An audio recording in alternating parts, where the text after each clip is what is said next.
Commit to the process, and the results will take care of themselves. I don't think there's anybody that is watching this right now that hasn't heard this, but I want to give you a couple of real world examples. Most of you that I'm connected with are in sales or sales leadership. And so for us, we would view that typically as prospecting.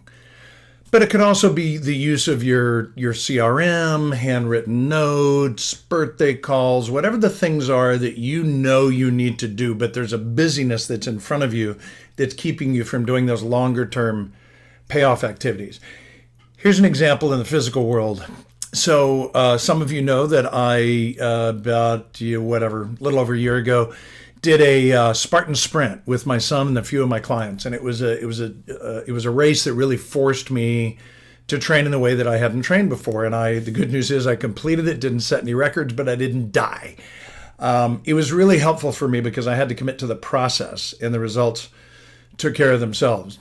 Then I decided, living in Southern California, where my backyard is largely my gym 365, it's a blessing and I appreciate it, that I was going to install a pull-up bar in the backyard and put it up nice and high. I've tried the ones in the doorways before, but they're not high enough for me. I'm 6'2.5", and it's just, I got to bend my legs, and it's not good. So installed one out in the backyard, got it high enough that I actually have to kind of get up on something to get to it. But as I was speaking to my son Jonathan about this, he said, "Dad, you're going to have to start, depending on how many you could do, and I could knock out like 3.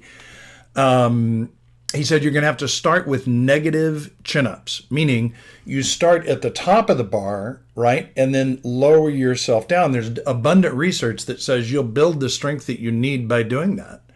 So whatever it is that you're doing right now, whether that's running or scheduling date nights or committing to on time or prospecting or calls that need to be made, whatever those things are, I really want to remind you that this is just one of those basic universal truths. Commit to the process, and the results will take care of themselves. I'd love to hear your results. Bill@buildingchampions.com.